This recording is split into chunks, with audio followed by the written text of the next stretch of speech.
I am Lata Kumari Chhanchia, Assistant Professor Chemistry, Shri Ratanlal Kavarlal Patni Government PG College, Kishangarh. Student, हमने last class में vibrational spectroscopy में harmonic oscillator के बारे में पढ़ा और आज हम अनहार्मोनिक ऑसिलेटर के बारे में स्टडी करेंगे।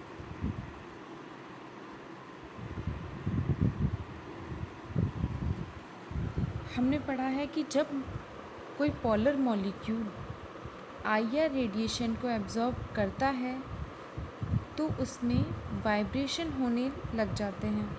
ठीक है, यदि कोई मॉलिक्यूल आईआर रेडिएशन को एब्जॉर्ब करेगा तो क्या होगा, उससे मॉलिक्यूल के जो बॉन्ड है उसमें वाइब्रेशन शुरू हो जाएगा, जैसा कि हम हार्मोनिक ऑसिलेटर में पढ़ के आए हैं।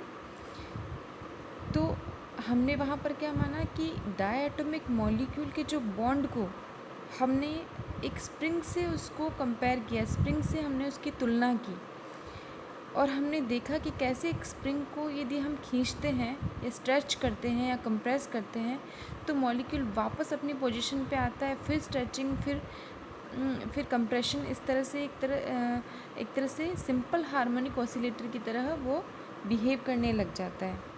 ठीक है, जब मॉलिक्यूल को हम स्ट्रेच कर रहे थे, इस बॉन्ड को हमने क्या माना था, स्प्रिंग माना था।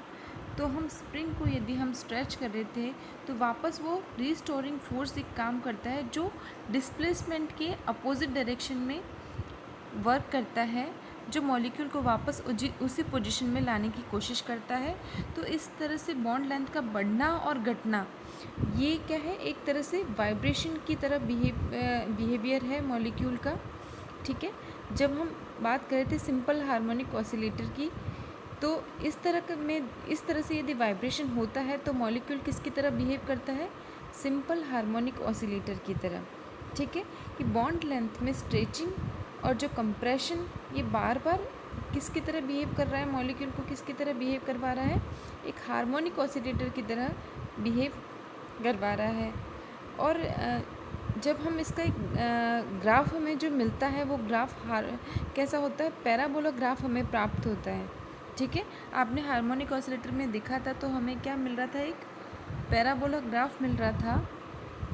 ठीक है, और ये जो पैराबोला ग्राफ हमें प्राप्त हुआ वो ग्राफ क्या शो करता है कि हम मॉलिक्यूल को किसी भी सीमा तक स्ट्रेच या कंप्रेस कर सकते हैं। इसका मतलब है कि बॉन्ड लेंथ, जो मॉलिक्यूल दो एटम के बीच में लेंथ है, बॉन्ड लेंथ, उसको हम कितना भी स्ट्रेच कर सकते हैं, या बॉन्ड लेंथ में कितनी भी स्ट्रेचिंग करें तो उस पर कोई प्रभाव नहीं पड़ता है। ठीक है, तो ये पैराबोला ग्राफ ये शो कर रहा है कि मॉलिक्यूल को हम किसी भी लिमिट तक स्ट्रेच करें तो स्ट्रेच करने से मॉलिक्यूल पे कोई बॉन्ड लेंथ में कोई प्रभाव नहीं पड़ता है। ठीक है, बट अगर मॉलिक्यूल की बॉन्ड लेंथ में कोई प्रभाव नहीं पड़ेगा तो बॉन्ड ब्रेकिंग कैसे होगी। ठीक है, और आपको पता है कि केमिस्ट्री में बॉन्ड जो लेंथ है या फिर दो एटम के बीच में बॉन्ड का टूटना भी कितना ज़रूरी है। ठीक है, एक्चुअल में क्या होता है कि जो एक्सपेरिमेंटल स्पेक्ट्रा है वो क्या शो करता है कि मॉलिक्यूल को हम एक लिमिट तक ही क्या कर सकते हैं, स्ट्रेच कर सकते हैं। यदि ये जो मॉलिक्यूल की जो बॉन्ड लेंथ है उसको हमने एक सीमा से ज़्यादा स्ट्रेच किया तो क्या हो जाएगा, bond will be break at that time. ठीक है, आपको पता है ज़्यादा स्ट्रेचिंग यदि हमने ज़्यादा ज़ोर से खींचा तो क्या होगा, मॉलिक्यूल एक टाइम के बाद में क्या हो जाएगा, वहाँ पर उसकी जो बॉन्ड लेंथ है यानी जो बॉन्ड है वो क्या हो जाएगा, टूट जाएगा।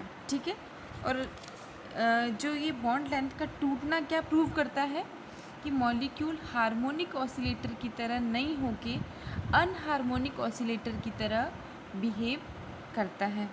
ठीक है, कि हार्मोनिक ऑसिलेटर क्या कहता है कि मॉलिक्यूल को हम किसी भी लिमिट तक स्ट्रेच या कंप्रेस कर सकते हैं, जबकि अनहार्मोनिक ऑसिलेटर कहता है कि मॉलिक्यूल को यदि हमने ज़्यादा स्ट्रेच किया यानी उसकी बॉन्ड लेंथ से 10% से ज़्यादा हमने यदि उसको स्ट्रेच किया है तो दोनों के बीच का बॉन्ड क्या हो जाएगा, टूट जाएगा। ठीक है,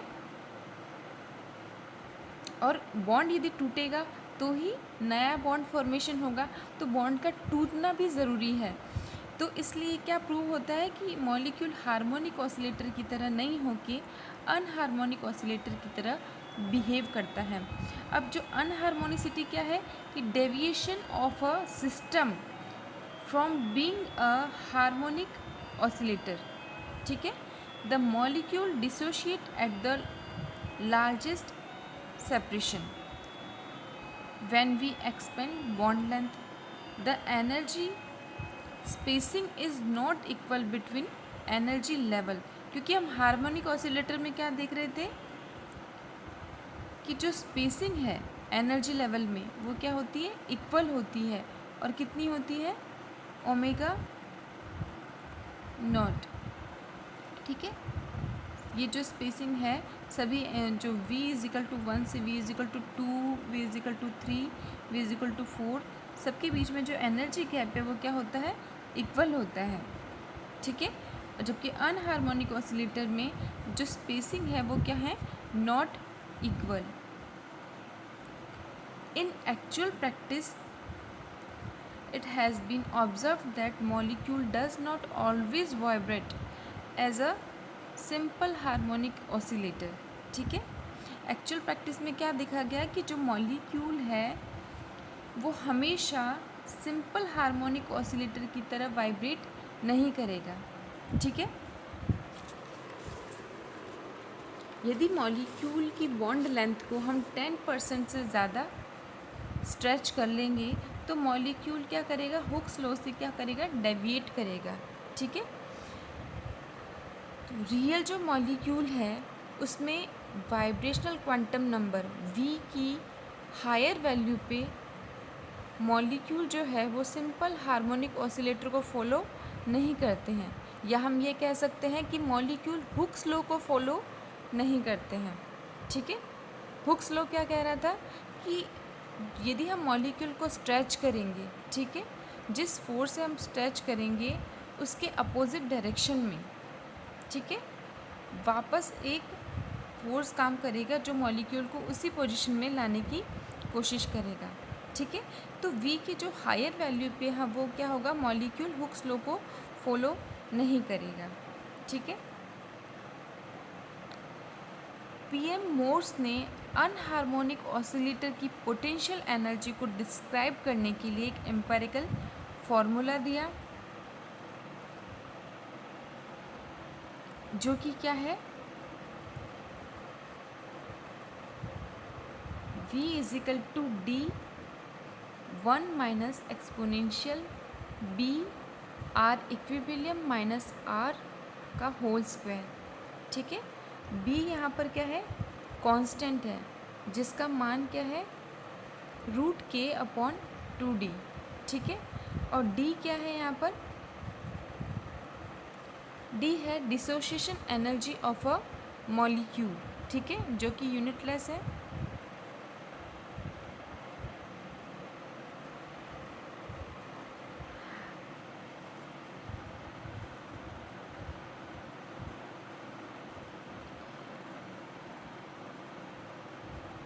ये देखो, मॉलिक्यूल जब अनहार्मोनिक ऑसिलेटर की तरह बिहेव कर रहा है तो जब हम जो मोस्ट पोटेंशियल एनर्जी को यूज़ करके जब हम श्रोडिंगर इक्वेशन को हमने सॉल्व किया तो हमारे पास में जो एनर्जी, वाइब्रेशनल एनर्जी हमें जो मिली अनहार्मोनिक ऑसिलेटर की, वो हमें क्या मिली, फाइनली एनर्जी जो मिली अनहार्मोनिक ऑसिलेटर के लिए वो है v plus half nu E बार माइनस v प्लस हाफ का होल स्क्वायर न्यू ई ए। ठीक है, ये जो v प्लस हाफ न्यू ई वाली जो टर्म आप देख रहे हो, ये आप देख रहे थे, ये हार्मोनिक ऑसिलेटर की टर्म है, और जो सेकंड टर्म है वो अनहार्मोनिसिटी शो कर रही है किसी भी मॉलिक्यूल में। ठीक है, जो सेकंड वाली टर्म बताती है कि किस एनर्जी लेवल पे कितना अनहार्मोनिसिटी बढ़ता जा रहा है मॉलिक्यूल में, ठीक है।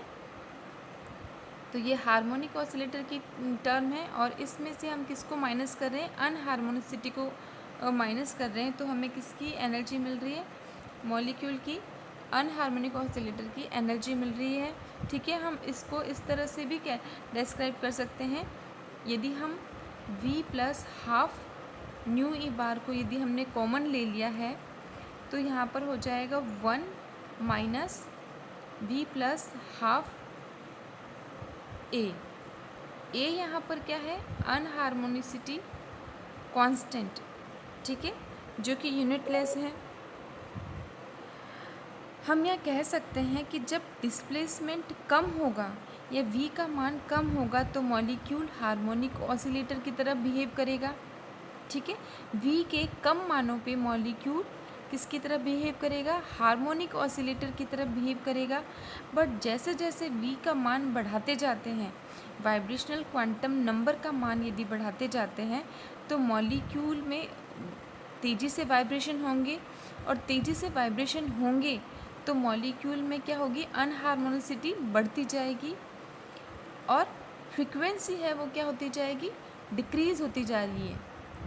फ्रीक्वेंसी क्या होती जाएगी, डिक्रीज़ होती जाएगी, क्योंकि लोअर वैल्यू पे मॉलिक्यूल किसकी तरह बिहेव करेगा, हार्मोनिक ऑसिलेटर की तरह।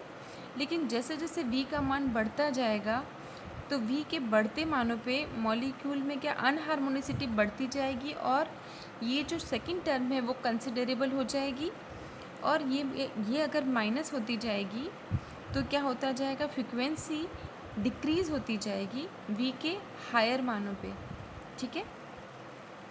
ये ग्राफ में हम देख रहे हैं कि पोटेंशियल एनर्जी और इंटरन्यूक्लियर डिस्टेंस के बीच में यदि हमने ग्राफ प्लॉट किया है, तो ये जो ग्राफ है, जो डार्क लाइन क्या शो कर रही है, हार्मोनिक ऑसिलेटर का ग्राफ, ठीक है, जिसमें स्पेसिंग बिल्कुल इक्वल है एनर्जी लेवल्स के बीच में, ठीक है।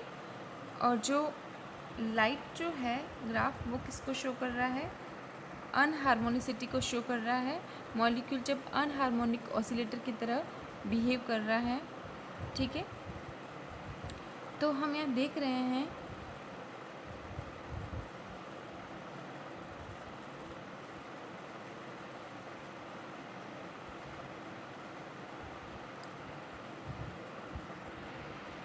कि ये जो है v इजिकल टू ज़ीरो, आप देखोगे तो बिल्कुल डाउन पे नहीं है ये, ठीक है। Just v equal to zero पे भी मॉलिक्यूल के पास कुछ ना कुछ एनर्जी है, ठीक है। जैसे कि हमने हार्मोनिक ऑसिलेटर में बात की थी कि v इजिकल टू ज़ीरो पे भी मॉलिक्यूल की एनर्जी ज़ीरो नहीं होती, जैसा कि हम रोटेशनल एनर्जी में देख रहे थे कि यदि j का मान ज़ीरो है, यानी rotational quantum number j equal to zero है, तो मॉलिक्यूल की जो एनर्जी है, रोटेशनल एनर्जी भी क्या होती है, ज़ीरो होती है। मॉलिक्यूल में कोई रोटेशन नहीं होंगे यदि वो बिल्कुल ग्राउंड लेवल पे है, molecule j equal to zero पे है। लेकिन यदि वाइब्रेशनल एनर्जी की बात करें तो v इजिकल टू ज़ीरो पे भी मॉलिक्यूल के पास कुछ ना कुछ एनर्जी होती है, जिसको क्या कहते हैं हम, ज़ीरो पॉइंट एनर्जी, ठीक है। तो जो डिसोसिएशन एनर्जी है वो क्या होती है, ज़ीरो पॉइंट एनर्जी प्लस जो मॉलिक्यूल की v0 से लेकर जो डिसोसिएशन एनर्जी है उसका क्या होती है, कैलकुलेशन उसका एडिशन होती है। ज़ीरो पॉइंट एनर्जी और डिसोसिएशन एनर्जी क्या है, DE, इक्विलिब्रियम पे एनर्जी, ठीक है। और जैसे जैसे मॉलिक्यूल को हम देख रहे हैं कि ये तो क्या है, हार्मोनिक ऑसिलेटर, जिसमें हम देख रहे हैं कि जो स्पेसिंग है वो क्या है, इक्वल है, ठीक है। जो एनर्जी लेवल है उनके बीच का जो एनर्जी डिफरेंस है वो हर लेवल पे क्या है, जो स्पेसिंग है दोनों के बीच का डिफरेंस है वो क्या है, एक जैसा है। कितना है, ओमेगा नॉट बार, ठीक है।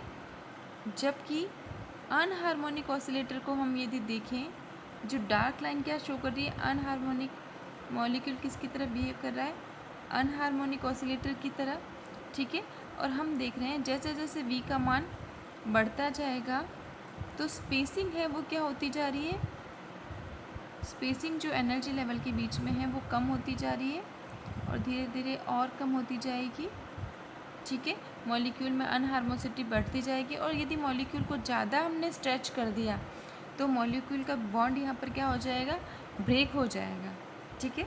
और मॉलिक्यूल की जो पोटेंशियल एनर्जी क्या हो जाएगी, कांस्टेंट हो जाएगी और मॉलिक्यूल यहाँ पर आके ब्रेक हो जाएगा, ठीक है। अब हमने जो फॉर्मूला देखा था एनर्जी का, ठीक है, इसके आधार पे वाइब्रेशन एनर्जी को हम v equal to 0, v equal to 1, v equal to 2, v equal to 3 so on हम कैलकुलेट कर सकते हैं, ठीक है। v इजिकल टू 0 पे एनर्जी हम कैलकुलेट करेंगे तो वो क्या होगी, 0 पॉइंट एनर्जी, कुछ ना कुछ मॉलिक्यूल के पास एनर्जी है। v equal to 1, v equal to 2, v equal to 3, v equal to 4 पे वाइब्रेशन एनर्जी को कैलकुलेट करेंगे, ठीक है। तो हमें v इजिकल टू 0 पे जो हमें ऊर्जा मिलेगी वाइब्रेशन एनर्जी वो क्या है, half nu E bar 1 minus half A, ठीक है। v equal to 1, v equal to 2 इसी तरह से कैलकुलेट करके हमें v इजिकल टू 2 पे जो ऊर्जा मिलेगी वाइब्रेशन एनर्जी लेवल 2 पे, v इजिकल टू 3 पे हमें ये ऊर्जा मिलेगी, ठीक है। और जैसे जैसे हम हायर वाइब्रेशन एनर्जी की तरफ जाते हैं या फिर हम ये कहेंगे कि वाइब्रेशन एनर्जी लेवल का बढ़ना यानी मॉलिक्यूल में वाइब्रेशन का बढ़ना, और यदि मॉलिक्यूल में तेज़ी से वाइब्रेशन होने लग जाएंगे तो मॉलिक्यूल किसकी तरह बिहेव करेगा, अनहार्मोनिक ऑसिलेटर की तरह, ठीक है। और जो v के लोअर वैल्यू पे मॉलिक्यूल किसकी तरह बिहेव करेगा, हार्मोनिक ऑसिलेटर की तरह। और जैसे जैसे v का मान बढ़ता जाएगा और मॉलिक्यूल किसकी तरह बिहेव करेगा, अनहार्मोनिक ऑसिलेटर की तरह बिहेव करेगा। हम इस ग्राफ में भी देख रहे हैं तो स्टार्टिंग की वैल्यूज़ पे मॉलिक्यूल किसकी तरह बिहेव कर रहा है, ये देखो, हार्मोनिक और अनहार्मोनिक ऑसिलेटर से कोई मतलब नहीं है, लेकिन जैसे जैसे v का मान बढ़ता जा रहा है तो मॉलिक्यूल किसकी तरह, मॉलिक्यूल में अनहार्मोनिसिटी बढ़ती जा रही है। और ये हार्मोनिक ऑसिलेटर का ग्राफ और ये अनहार्मोनिक ऑसिलेटर का ग्राफ कि एक टाइम के बाद यदि हम स्ट्रेचिंग करेंगे तो क्या हो जाएगा, बॉन्ड ब्रेक हो जाएगा। जबकि हार्मोनिक ऑसिलेटर क्या कहता है कि मॉलिक्यूल को किसी भी हद तक हम स्ट्रेच करेंगे तो बॉन्ड लेंथ में देखो कोई फ़र्क नहीं पड़ रहा या कोई बॉन्ड ब्रेक नहीं हो रहा। जबकि अनहार्मोनिसिटी क्या शो करती है कि मॉलिक्यूल को एक टाइम के बाद यदि हम स्ट्रेच करेंगे तो मॉलिक्यूल क्या हो जाएगा, मॉलिक्यूल के जो एटम के बीच का बॉन्ड क्या हो जाएगा, टूट जाएगा। नेक्स्ट हम बात करेंगे सिलेक्शन रूल की, ठीक है। जैसे कि हमने रोटेशनल स्पेक्ट्रोस्कोपी में देखा कि रोटेशनल स्पेक्ट्रोस्कोपी में रिजिड रोटेटर और नॉन रिजिड रोटेटर दोनों के लिए जो डेल्टा जे का मान था वो क्या था, +-1 फॉर रिजिड दृढ़ घूर्णक और अदृढ़ घूर्णक, ठीक है। लेकिन जब हमने वाइब्रेशनल स्पेक्ट्रोस्कोपी को पढ़ा और हमने देखा कि मॉलिक्यूल यदि हार्मोनिक ऑसिलेटर की तरह बिहेव करता है तो उसके लिए जो डेल्टा वी का मान था, सिलेक्शन रूल था हार्मोनिक ऑसिलेटर के लिए वो था +-1, ठीक है। लेकिन यदि हम अनहार्मोनिक ऑसिलेटर की बात करें तो अनहार्मोनिक ऑसिलेटर में जो वाइब्रेशनल डेल्टा वी का मान है +-1 भी हो सकता है, +-2 भी पॉसिबल है और +-3 भी पॉसिबल है, ठीक है।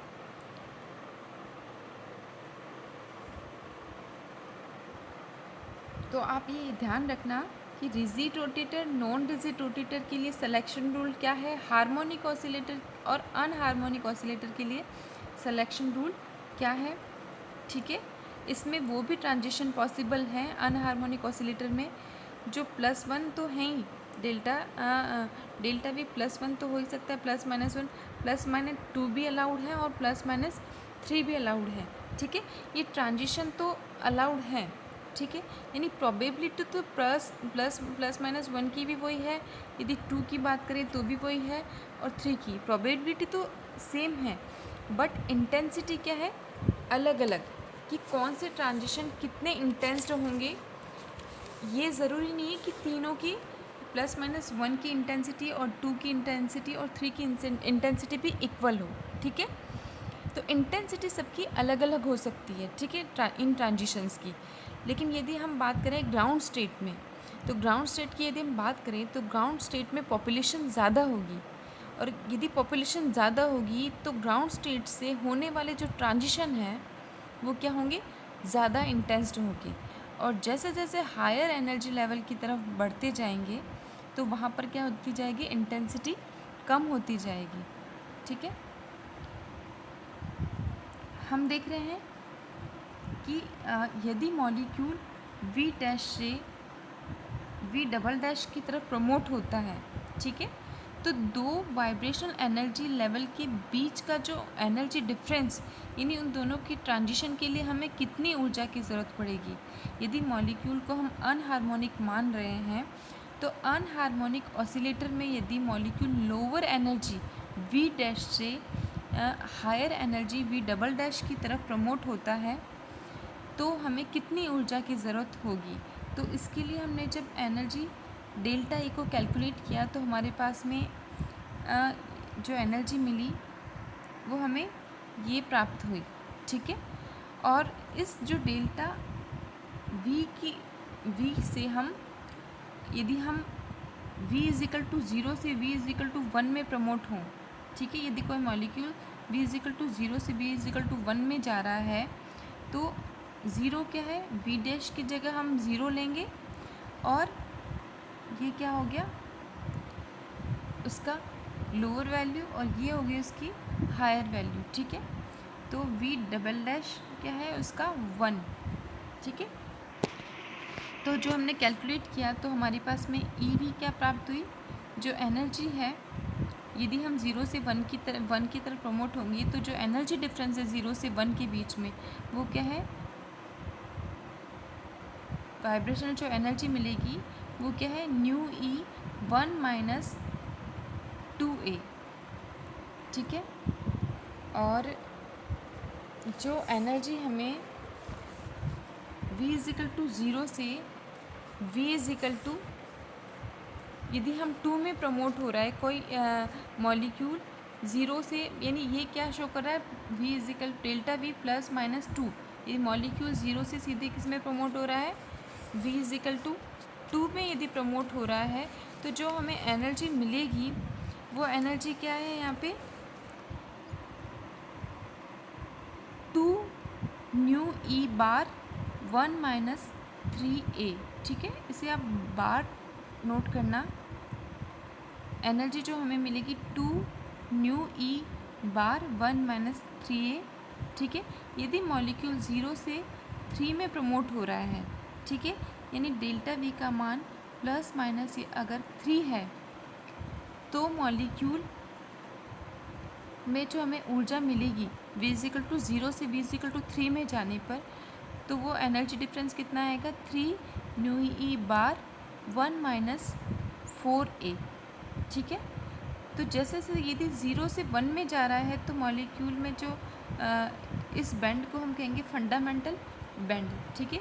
यदि मॉलिक्यूल v इज़िकल टू 0 से v इज़िकल टू 1 में प्रमोट हो रहा है तो हम उसे कहेंगे फंडामेंटल बैंड, ठीक है। और ये क्या होंगे, ज़्यादा इंटेंस्ड होंगे। और यदि v इज़िकल टू 0 से हम जा रहे हैं v इज़िकल टू 2 में, ठीक है, तो हम इसे कहेंगे फर्स्ट ओवरटोन, ठीक है। जैसे हम बात करें यदि हम 0 से 1 की तरफ प्रमोट होंगे तो वो क्या होंगे, हाईली इंटेंस ट्रांजिशन होंगे, ठीक है, और उसको हम कहेंगे फंडामेंटल बैंड, ठीक है। और यदि हम 0 से 2 में प्रमोट हो रहे हैं यानी प्लस माइनस 2 की बात करें तो 0 से लेकर 2 में यदि प्रमोट होंगे तो हम कहेंगे उसको फर्स्ट ओवरटोन, ठीक है, जो कि लो इंटेंसिटी के होंगे, ठीक है। और यदि हम 0 से 3 में प्रमोट होगा यदि कोई मॉलिक्यूल तो वो और भी कम इंटेंसिटी का होगा, ठीक है।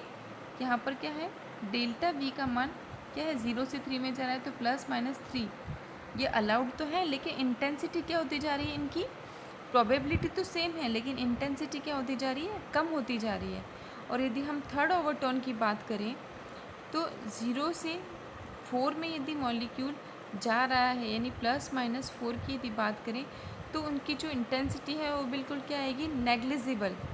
तो हम ये क्या देख रहे हैं कि जैसे जैसे v का मान क्या होता जा रहा है, बढ़ता जा रहा है, तो इंटेंसिटी क्या है लाइन की, वो क्या होती जा रही है, डिक्रीज़ होती जा रही है। ठीक है।